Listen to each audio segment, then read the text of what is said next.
cuarto ciclo. En esta tarde vamos a hablar acerca de la hemostasia, los anticoagulantes y los antiagregantes plaquetarios. Para empezar debemos recordar lo que es la hemostasia.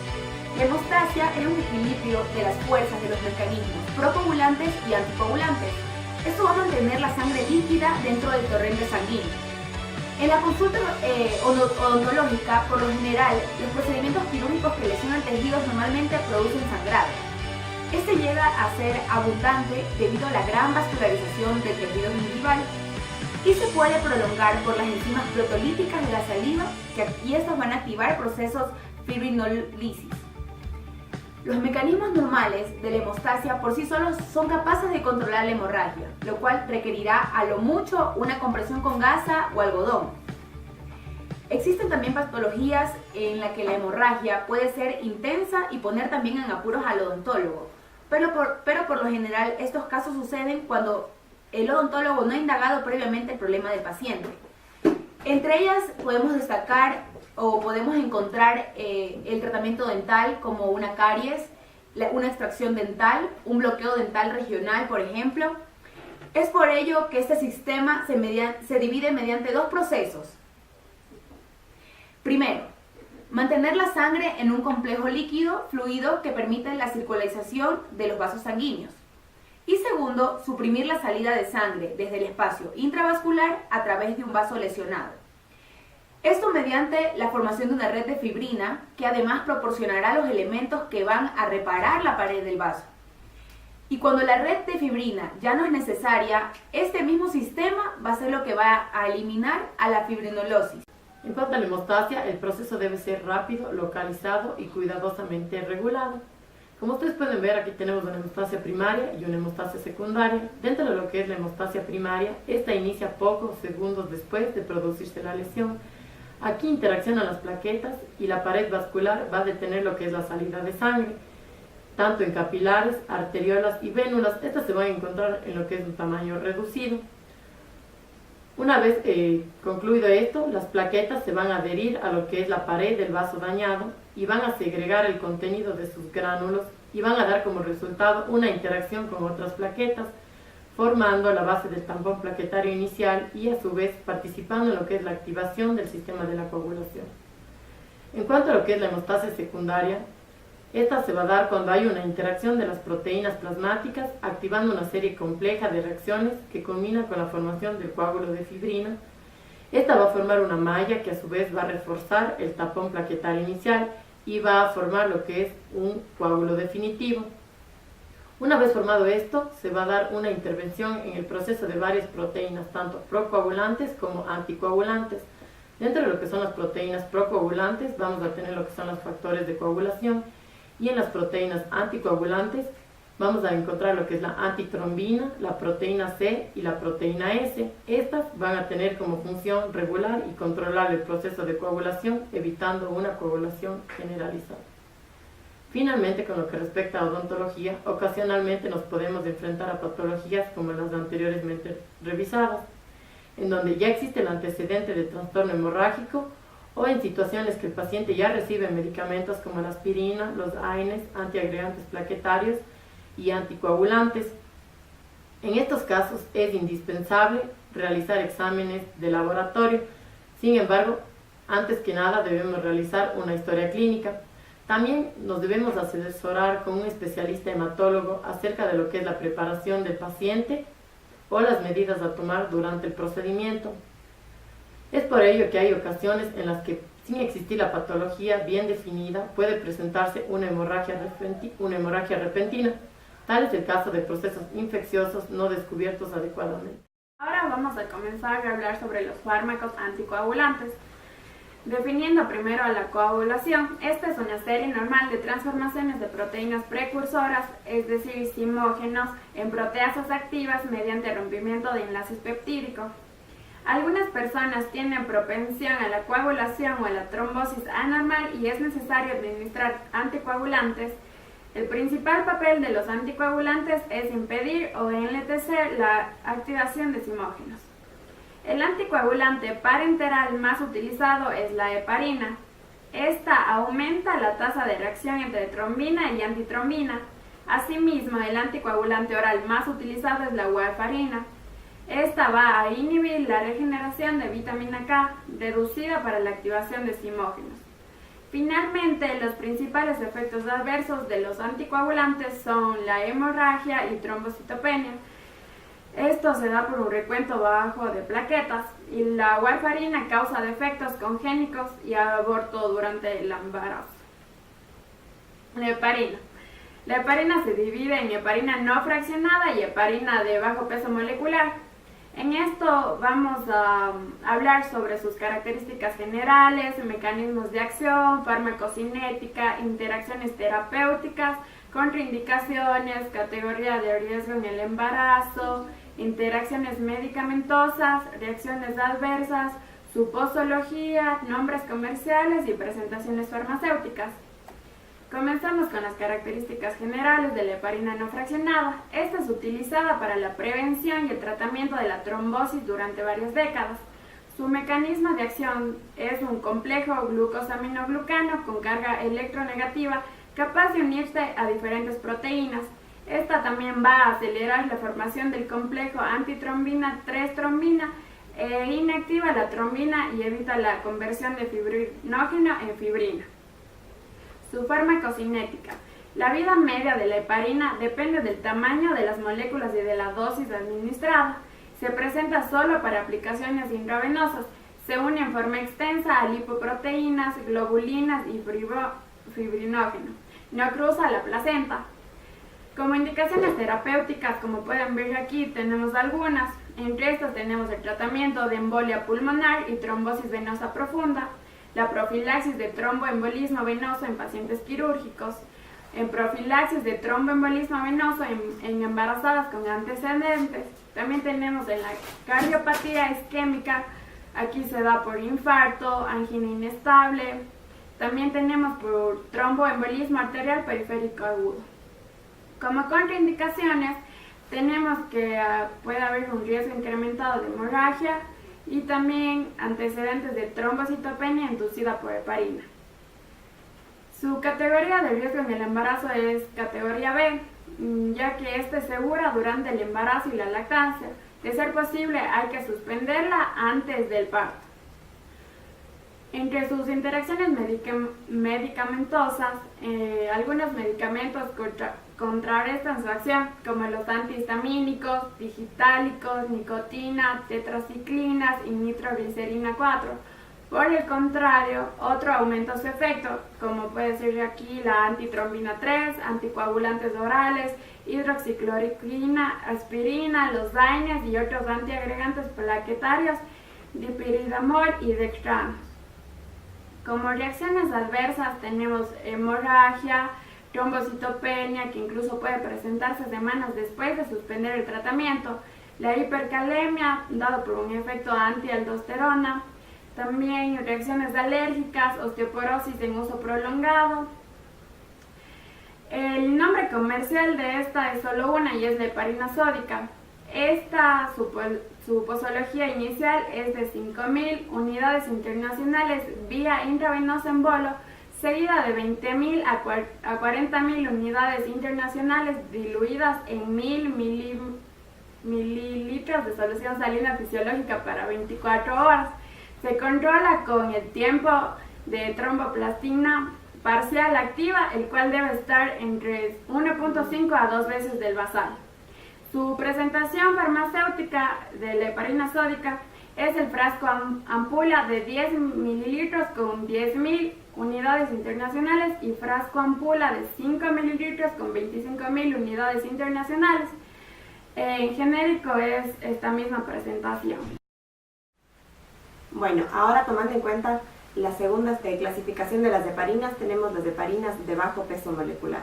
Aquí también tendremos en cuenta las características generales, los mecanismos de acción, lo que es la farmacocinética, las indicaciones terapéuticas, las contraindicaciones, entre otras. En primera instancia, a manera de características generales, queremos recordarles que las heparinas de bajo peso molecular las hay de 3 tipos: las enoxapirinas, las nadroparinas y las parnaparinas. Los mecanismos de acción de estas es que la fracción de la heparina de bajo peso molecular acelerará la formación del complejo de antitrombina 2-trombina y desactiva la trombina, con lo cual previene la conversión de fibrinógeno en fibrina. Este tipo de heparinas de bajo peso molecular tienen un alto contenido de anti-FXA y anti-F2A, es decir, trombina, en comparación con la heparina no fraccionada que ya mencionamos anteriormente. Al hablar de la farmacocinética, se tratan de heparinas más pequeñas que las no fraccionadas. Se unen menos a células, depurándose de manera más lenta y por lo tanto se absorben mejor por vía subcutánea y su unión a proteínas plasmáticas diferentes a la AT2 es menor. Lo anterior permite así una mejor relación dosis-respuesta, es decir, un efecto anticoagulante equivalente a igual dosis en personas diferentes. La administración 1 o 2 veces al día sin necesidad de control de laboratorio, además de un tratamiento ambulatorio seguro con TBP no complicado. Otras ventajas son que producen menos síndrome de trombocitopenia o trombosis y necrosis cutánea por heparina. Probablemente producen menos osteoporosis y probablemente producen menos sangrado. Sin embargo, esto sigue en estudios. En cuanto a las indicaciones terapéuticas, las heparinas de bajo peso molecular son usadas como tratamiento y prevención secundaria de trombosis venosa profunda y embolia pulmonar. También son usadas como prevención primaria de trombosis venosa profunda con intervenciones de un riesgo alto de tromboembolosis moderada o alta. También produce angina inestable e infarto al miocardio sin onda en asociación con ASA o ácido acetil salicílico o eventualmente también a los antagonistas de los receptores de la glicoproteína. Puede producir también lo que son accidentes cerebrovasculares isquémicos agudos en asociación con el ácido acetil salicílico y en sustituciones de warfarina durante el embarazo o intervenciones que implican alto riesgo de hemorragia. En cuanto a las contraindicaciones, tenemos que las heparinas de bajo peso molecular tienen un riesgo incrementado en la hemorragia, así como en antecedentes de trombocitopenia inducida por la heparina. Además, es contraindicado en pacientes con insuficiencia renal severa. En la categoría de embarazo de las heparinas de bajo peso molecular, encontramos que se encuentran dentro de la categoría B, es decir, que son seguras durante el embarazo y la lactancia. Sin embargo, es recomendable suspenderlas antes del parto. Bueno, como último tema trataremos las presentaciones farmacéuticas de las heparinas de bajo peso molecular. Entre ellas podemos encontrar lo que es la enoxaparina, también conocida como Clexane. Esta va a ser o se vende bajo jeringas prellenadas de 20, 40, 60, 80 e inclusive 100 miligramos por mililitro. La nadroparina, o también conocida como fraxiparina, se las encuentra como jeringas prellenadas de 0.3, 0.4, 0.6 y 0.8 mililitros. Y por último, la parnaparina o Fluxum, como ya mencioné anteriormente, se las encuentra en ampolletas de 3.200, 4.250 y 6.400 unidades internacionales. Es de suma importancia recordar que este tipo de presentaciones farmacéuticas se venden únicamente bajo el nombre de casas farmacéuticas específicas, ya que no existen medicamentos genéricos. Otra heparina de bajo peso molecular es el Fondapiranux. Como característica general debemos decir que esta es más efectiva que la enoxaparina. Esto va a ser más efectivo ¿en qué sentido? En el sentido de que va a prevenir el tromboembolismo venoso postoperatorio. Como mecanismo de acción debemos decir que esta va a inhibir el FX por unión selectiva del AT3. Esta va a interrumpir la secuencia de la coagulación evitando la formación de trombina. No va a tener un efecto sobre la función plaquetaria ni va a afectar a la actividad fibrinolítica ni el tiempo de sangrado. Como su farmacocinética, su absorción es completa por vía subcutánea. En interacciones terapéuticas debemos mencionar que va a prevenir el tromboembolismo venoso en pacientes médicos y pacientes que se someten a operaciones ortopédicas mayores, en sectores de piernas o en cirugía abdominal. El tratamiento de la trombosis venosa profunda, o también llamado TBP, puede ser aguda, y el tratamiento del embolismo pulmonar agudo, excepto en pacientes hemodicamente inestables. y también en pacientes que requieran trombólisis o embolectomía pulmonar. Como contraindicaciones, vemos no está indicado para pacientes que presenten hipersensibilidad, hemorragia significativa clínicamente activa, endocarditis bacteriana aguda e irreversible o grave. En categoría del riesgo del embarazo, esta se encuentra en una categoría B. En las interacciones medicamentosas, no se sugiere el uso de antiagregantes plaquetarios ni de otros anticoagulantes, esto por el riesgo de hemorragia. En reacciones adversas, esto puede ocasionar, como les mencioné, hemorragias, fibrilación auricular, pirexia, como podemos ver aquí en la diapositiva, dolor torácico, cefalea, taquicardia, vómitos e hipotensión. En su posología, en casos de profilaxis podemos dar una dosis de 2.5 miligramos al día, esto por vía subcutánea. En cirugía ortopédica y terapéutica de tromboembolias podemos dar una dosis de 2.5 miligramos al día, igual por vía subcutánea. Esta puede ser repetida de 6 a 8 horas por 5 o aproximadamente 10 días. Esta no requiere el control de laboratorio. Entre sus nombres comerciales solamente tenemos a la Arixtra. En sus presentaciones farmacéuticas, como podemos observar aquí, existe la Arixtra en jeringa prellenada de 2.5 miligramos en 0.5 ml. Este medicamento no hay en genérico. Siguiendo con los anticoagulantes y su clasificación, están los anticoagulantes cumarínicos orales. Dentro de los anticoagulantes cumarínicos orales encontramos el acenocumarol o también llamado acenocumarina, que se derivan de la cumarina. Este básicamente es un anticoagulante que actúa inhibiendo la acción de la vitamina K sobre la G-carboxilación de ciertas moléculas de ácido glutánico, que van a estar localizadas en los factores de coagulación 2 de la protrombina, 7 y 9 y en la proteína C, sin la que no se podría desencadenar la coagulación sanguínea. El acenocumarol prolonga el tiempo de tromboplastina entre 36 y 72 horas aproximadamente. Dentro de los mecanismos de acción, para explicar un poco mejor, nos habla sobre el impedimento de la formación en el hígado de los factores activos de la coagulación, antes mencionado, 2, 7, 9 y 10, y de la proteína C, mediante la inhibición de la gamma-carboxilación de las proteínas precursoras mediante la vitamina K. De acuerdo a la farmacocinética, el acenocumarol se absorbe mediante vía oral con rapidez y su biodisponibilidad sistémica es de aproximadamente un 66% como mínimo.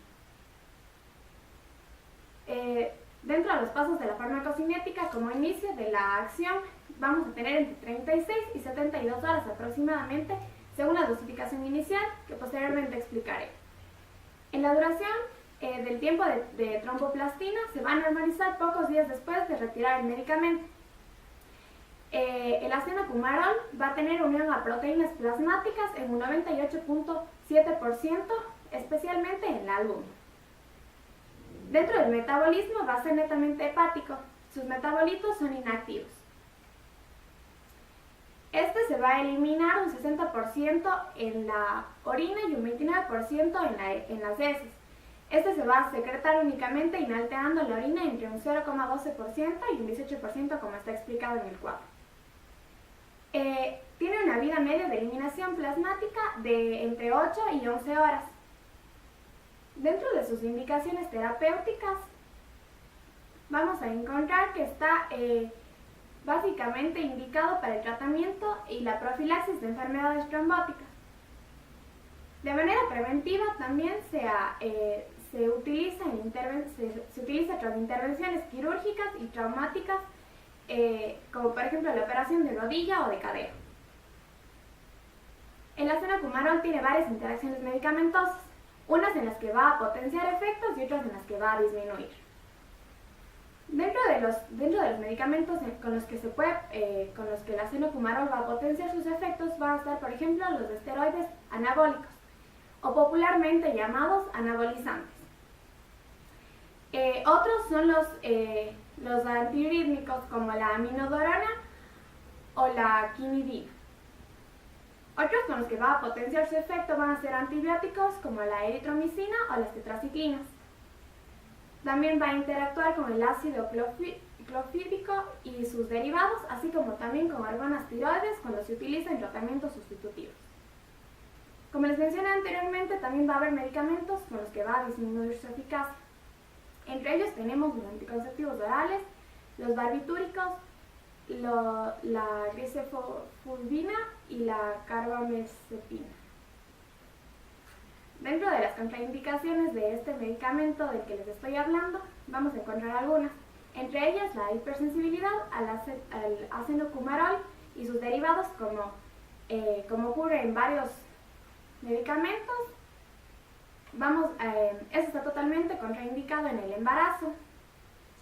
Está también contraindicado en estados patológicos en los que el riesgo de la hemorragia es mayor que el beneficio clínico. No se puede utilizar cuando una persona presenta úlcera gastroduodenal o hemorragias en los tractos intestinales, urogenitales o respiratorios. Las hemorragias cardiovasculares, pericarditis y derrames pericárdicos son también contraindicaciones de este medicamento. En las reacciones adversas que podemos encontrar dentro del ácido cumarol, vamos a poder describir las hemorragias que se van a poder presentar en el tracto gastrointestinal, cerebro, aparato urogenital, en el útero, hígado, así como en la vesícula biliar y en los ojos. Existen muchos casos aislados de necrosis cutánea. Sin embargo, las reacciones adversas no se van a deber a lo mencionado anteriormente, sino va a deberse a tres funciones muy específicas. La primera va a ser la intensidad de la terapia, la segunda la edad del paciente y la tercera la naturaleza de la enfermedad de la base, como está explicada en la diapositiva.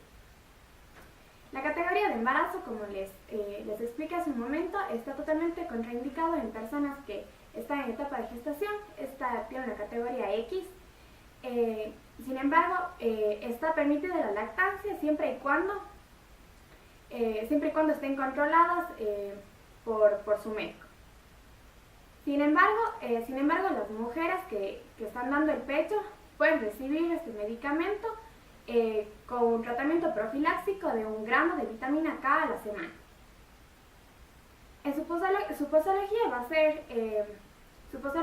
a ser graduable, ya que en el primer día vamos a poder recetar de 8 a 12 miligramos por vía oral en una sola toma, al segundo día de 4 a 8 miligramos, el tercer día se va a ajustar a los resultados de la protrombina y la INR de 2 a 4 gramos, incluso bajar la dosis a menos de 5 gramos. Dentro de las presentaciones farmacéuticas vamos a encontrar tabletas de 4 gramos y encontrando su único nombre comercial como Syntron, que va a ser tabletas de 4 gramos. Otro tipo de anticoagulante es el dabigatran, en forma de texilato. Este va a ser un inhibidor directo, específico, competitivo y irreversible de la trombina, que se va a administrar vía oral. Hablando un poco de los mecanismos de acción de este fármaco, como podemos observar en las diapositivas, es un potente inhibidor directo, competitivo y reversible, como ya mencioné anteriormente, de la trombina, ya que esta permite la conversión de fibrinógeno en fibrina durante el procedimiento o durante la cascada de coagulación. Su inhibición proviene del desarrollo de trombos, que también van a inhibir la trombina libre, la trombina unida a fibrina y la agregación plaquetaria inducida por trombina. En cuanto a la farmacocinética, como ya mencioné anteriormente, este fármaco va a ser administrado vía oral, tiene una rápida absorción y es importante destacar que los alimentos no van a afectar la biodisponibilidad.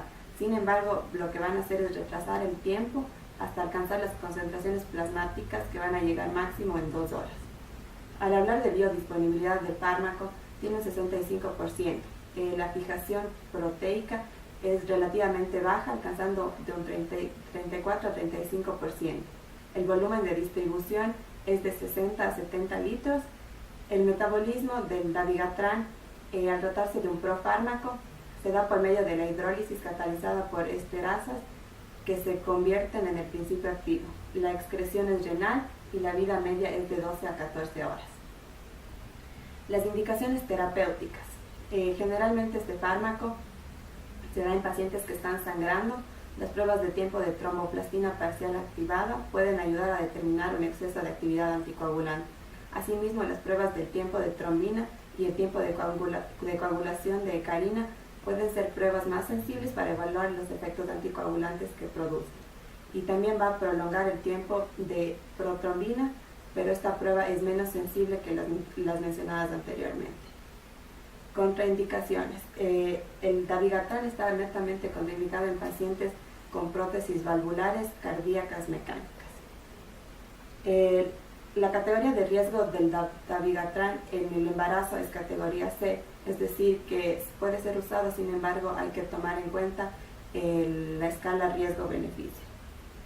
Las reacciones adversas que produce el dabigatran, como podemos observar en las diapositivas, son poco frecuentes y la más común es el sangrado o signos de sangrado.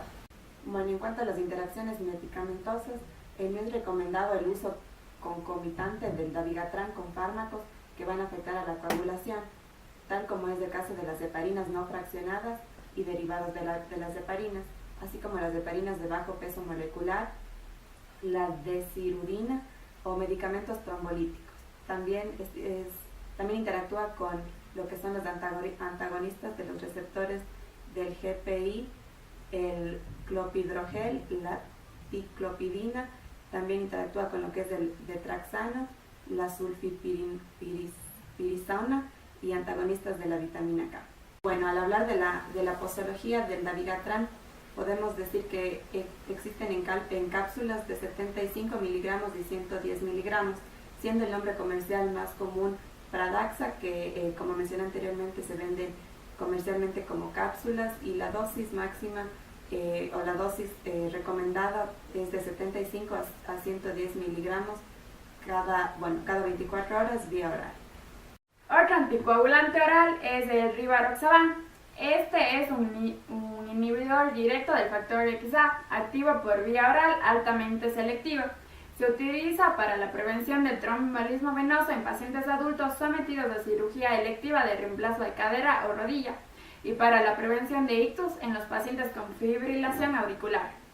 Su mecanismo de acción, como ya dije anteriormente, es un inhibidor directo del factor XA altamente selectivo. Su farmacocinética, este se absorbe rápidamente y alcanza concentraciones máximas a las 2 a 4 horas. No se ve afectado por los alimentos. Su biodisponibilidad va entre 80% a 100%. Su distribución y fijación proteica va del 92 al 95%. Su volumen de distribución es de 50 litros. Su metabolismo es hepático y la excreción vasorenal e intestino, y su vida media es de 5 a 13 horas. Como indicaciones terapéuticas, decimos que va a servir para la prevención del tromboembolismo venoso sometidos a cirugía electiva de reemplazo de cadera o rodilla, también tratamiento de trombosis venosa profunda y de la embolia pulmonar. Ya. Ahora, como contraindicaciones, como vemos aquí en las diapositivas, va a estar contraindicado para pacientes con hipersensibilidad, cuando tienen también hemorragia activa, lesión o enfermedad con riesgo de hemorragia mayor, hepatopatía asociada a coagulopatía y con riesgo de hemorragia en el embarazo y lactancia. Su categoría de riesgo en el embarazo es de categoría C. Como interacciones medicamentosas, decimos que es la administración concomitante del rivaroxaban con el ketoconazol va a aumentar el riesgo de hemorragia. Como reacciones adversas, como vemos en este cuadro, va a causar sangrado del tracto gastrointestinal, del tracto urogenital, hemorragia ocular, anemia, mareo, cefalea, síncope, taquicardia, hipotensión, hematoma, epistaxis, dolor abdominal, dispepsia, náuseas, estreñimiento, diarrea, vómitos, entre otros. Su nombre comercial va a ser el Xarelto. Se presenta como tabletas de 10, 15 y 20 miligramos y su dosis va a estar entre 15 a 20 miligramos cada día. La warfarina A manera de característica general queremos recordarles que es un anticoagulante, como ya se mencionó previamente, que va a impedir la formación en el hígado de factores activos de la coagulación. Esto se va a dar mediante la inhibición de la producción de vitamina K. Es importante destacar aquí que a mayor edad del paciente, menor será la dosis requerida para el mismo nivel terapéutico. En cuanto al mecanismo de acción de la warfarina, al tratarse de un derivado cumbínico, impide la formación en el hígado de los factores activos de la coagulación, como ya mencioné anteriormente. Los factores activos que se ven implicados en la warfarina son los factores 2, 7, 9 y 10, mediante la inhibición de producción de vitamina K. La acción terapéutica completa no se manifiesta hasta que los factores de coagulación circulantes son eliminados por catabolismo normal, lo que ocurre a diferentes velocidades para cada factor. Como vemos en las diapositivas, para el factor tipo 2 es de 60 horas, para el factor tipo 7 es de 4 a 6 horas, para el factor tipo 9 es de 24 horas y para el factor 10 es de 28 a 72 horas. En cuanto a la farmacocinética de la warfarina, esta va a ser administrada vía oral o intravenosa, se absorbe de manera rápida y totalmente, alcanzando una concentración plasmática alrededor de 4 horas tras ser administrada. No hay diferencias apreciables en los volúmenes de distribución de este medicamento, ya que es relativamente pequeño, alcanzando más o menos de 0.14 litros por kilogramo. En cuanto a la fase de distribución, es más larga después de la administración oral, debido a que la metabolización de las enzimas se dan mediante microcromosomas hepáticos como el citocromo P450, que va a originar metabolitos hidroxilados inactivos o reducidos. Finalmente, la excreción de este fármaco, como observamos en las diapositivas, se da mediante la orina en un 98%. La eliminación se da tras una semivida de alrededor de 40 horas, después de una semana aproximadamente. Ahora, hablando un poco sobre las indicaciones terapéuticas, la warfarina generalmente es recomendada en los siguientes casos como profiláctico y también como tratamiento para patologías como tromboembolismo venoso, como fibrilación auricular, infarto al miocardio, embolia sistémica recurrente, embolismo pulmonar o inclusive para la sustitución de válvulas cardíacas. Las contraindicaciones. Este es un tema muy importante, ya que la warfarina su uso debe ser controlado en pacientes con hipersensibilidad, pericarditis, hipertensión, tendencias hemorrágicas o discrasias sanguíneas, diástesis hemorrágicas, lesiones susceptibles a sangrar, intervenciones quirúrgicas que se dan a nivel del sistema nervioso central, a personas que sufren de alcoholismo o demencia y a personas que tienen una falta de cooperación con el medicamento. Las interacciones medicamentosas. En la warfarina existen 3 tipos de efectos o de interacciones que pueden ser: la primera, que va a inhibir el efecto; la segunda es que reduce la absorción y el tercero es que puede potenciar el efecto. Dentro de los fármacos que interactúan para inhibir el efecto tenemos la carbamazepina y la fenazona. En cuanto a los fármacos que van a reducir la absorción, tenemos el ácido absórbico o la vitamina K. Y por último, los fármacos que potencian su acción es la ciprofloxacina y la aspirina. Reacciones adversas. Como observamos en este cuadro, las reacciones adversas más comunes son hemorragias, y debido a estas hemorragias podremos encontrar parálisis, parestesias, cefaleas, dolores torácicos, inclusive mareos. También podemos enfrentarnos a situaciones como dificultad para respirar o para tragar, hipotensión e inclusive llegar a un shock inexplicable. La categoría de riesgo en el embarazo. Al tratarse de un anticoagulante, la warfarina se encuentra dentro del grupo X, es decir, que su uso está completamente prohibido en pacientes que cursan una etapa de gestación, ya que puede causar hemorragias fatales en el feto. La posología, como observamos en las diapositivas, en los adultos es de 2 a 5 miligramos al día por 3 días, con una dosis máxima de 10 miligramos al día. Las presentaciones farmacéuticas de la warfarina generalmente es una que, como observamos también en la diapositiva, son tabletas de 5 miligramos. Y entre los nombres comerciales son realmente pocos. Se encuentran aquí la warfarina, el warficán y el warsalin.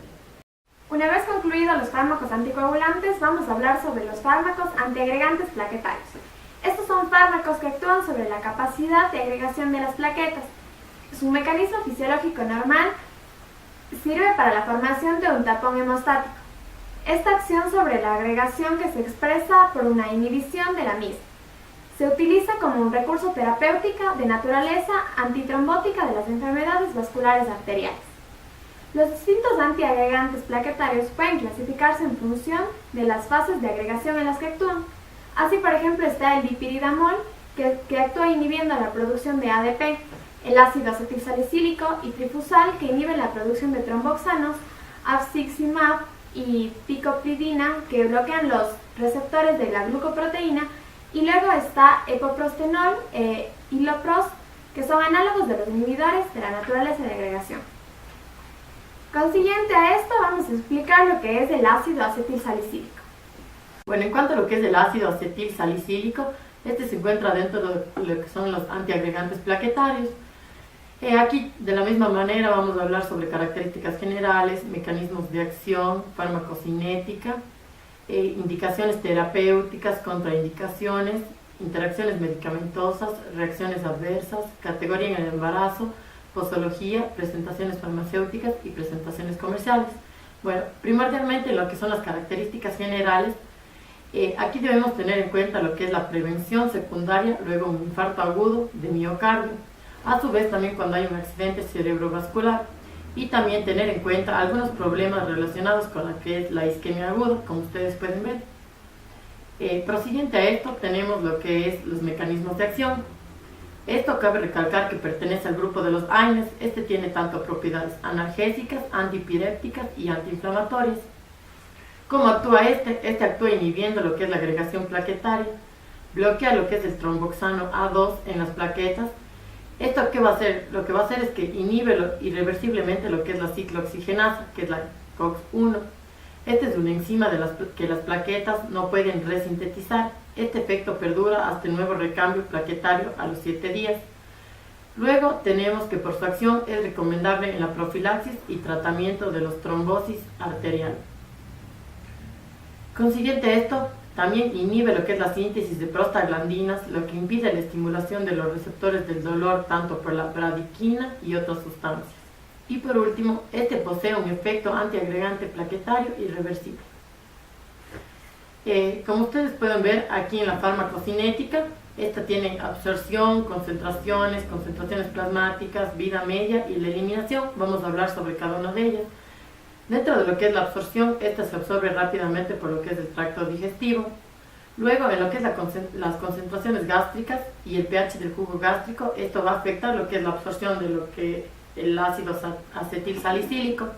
Luego, esto lo que va a hacer es hidrolizar de manera parcial a través del hígado y se va a distribuir ampliamente por todos los tejidos del organismo. Este se une poco a las proteínas del plasma, pero debe ser administrada con precaución a pacientes tratados con fármacos que se fijan fuertemente a las proteínas del plasma, como es el caso de anticoagulantes y antidiabéticos orales.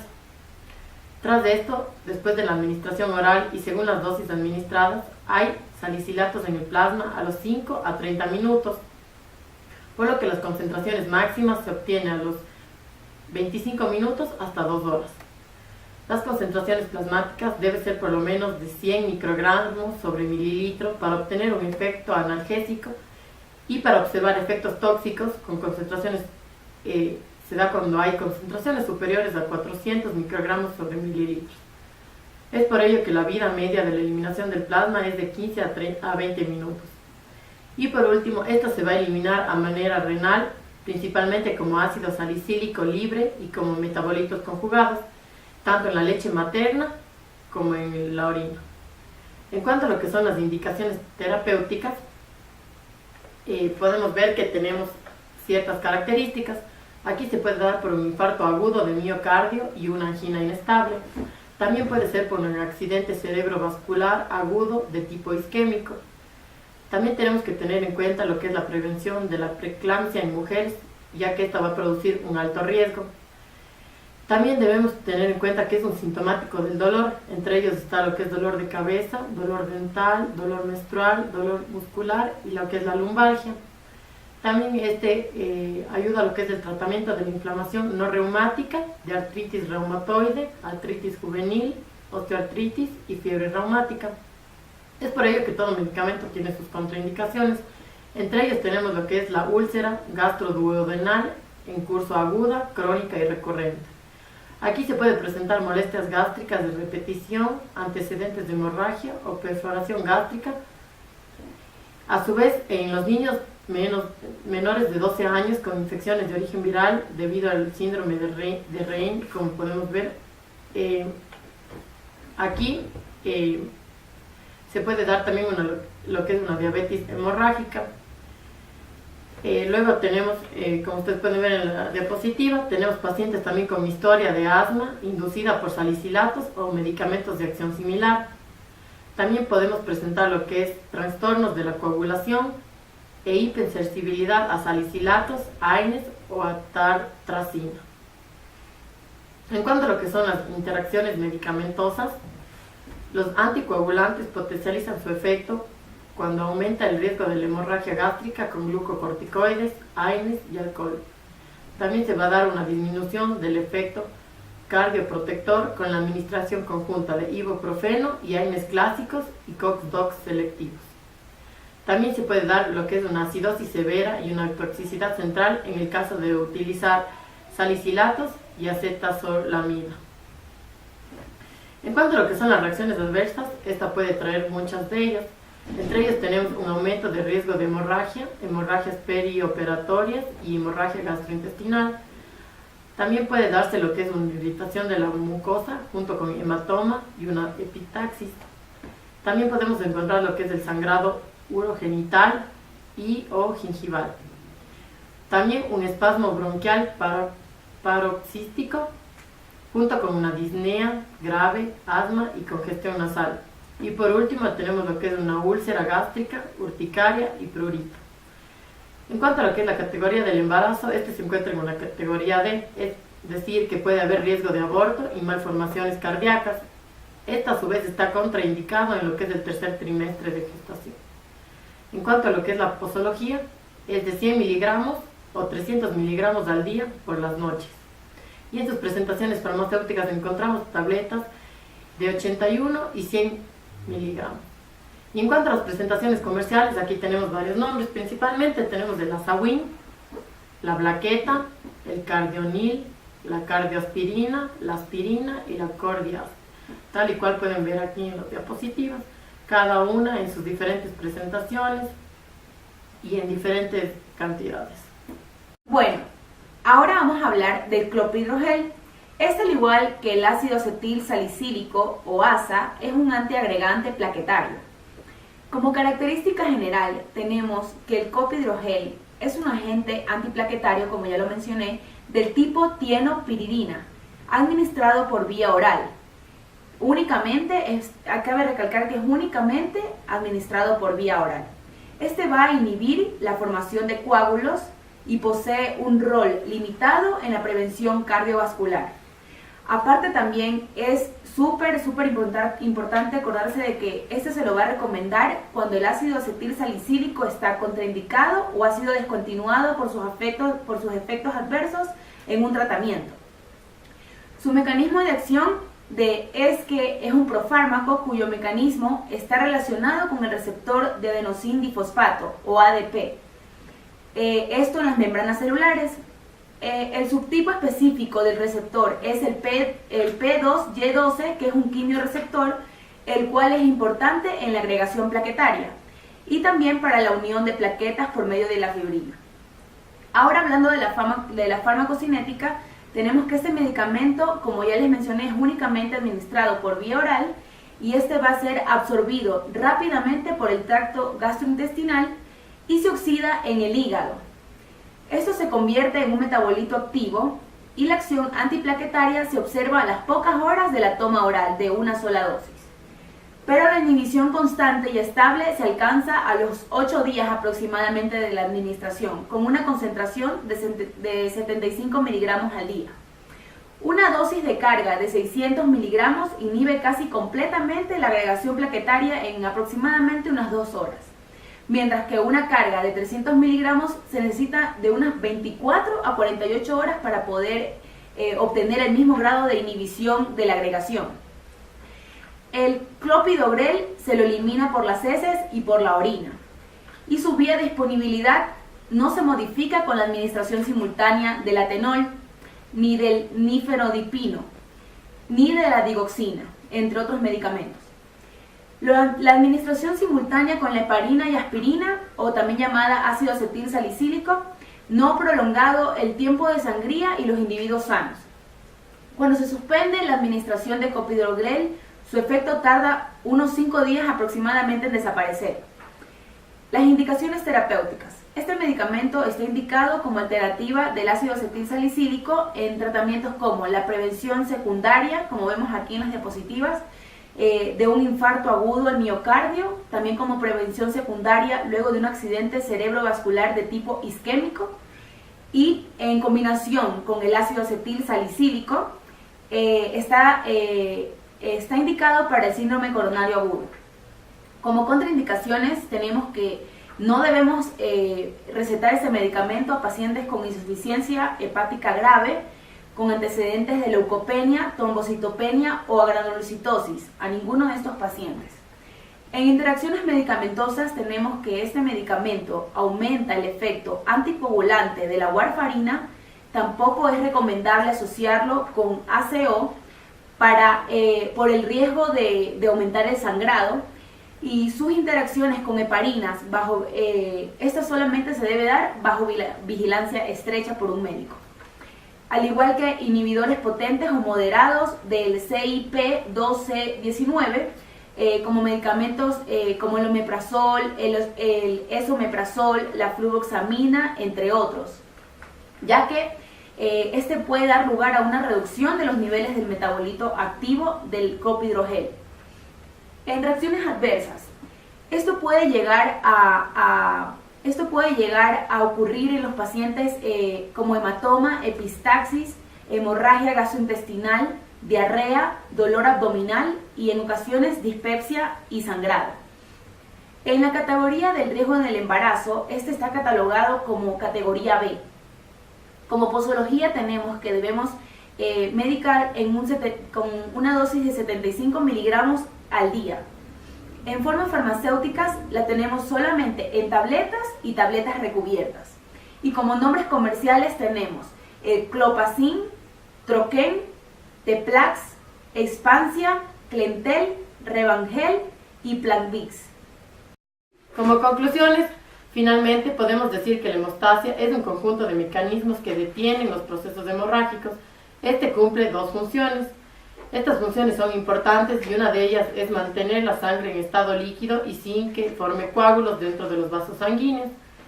Otra de sus funciones es preparar de forma rápida lo que es el tampón hemostático, el cual se encuentra localizado en el punto de la lesión vascular. Esta a su vez se divide tanto en hemostasia primaria como en hemostasia secundaria. Además, dentro del video hemos mencionado los fármacos anticoagulantes, siendo una sustancia que crea un estado antitrombótico e inhibe la coagulación. Entre ellos los más conocidos son la heparina, con su respectiva subclasificación, el acenocumarol, también anticoagulantes orales como el dabigatran, rivaroxaban y la warfarina. De igual manera hemos hablado sobre los antiagregantes plaquetarios. Estos, su principal función era modificar la coagulación dentro de lo que es la hemostasia primaria. Aquí encontramos lo que es el ácido acetil salicílico y el clopidogrel. Dentro del área de odontología es importante mencionar el estudio de estos fármacos, ya que nos enfrentamos a patologías en donde el riesgo de la hemorragia puede causar complicaciones, y al saber administrar el fármaco correcto puede mejorar el pronóstico del tratamiento odontológico. Espero que este video haya sido de su agrado y hayamos respondido a algunas de sus dudas. Muchas gracias por su atención.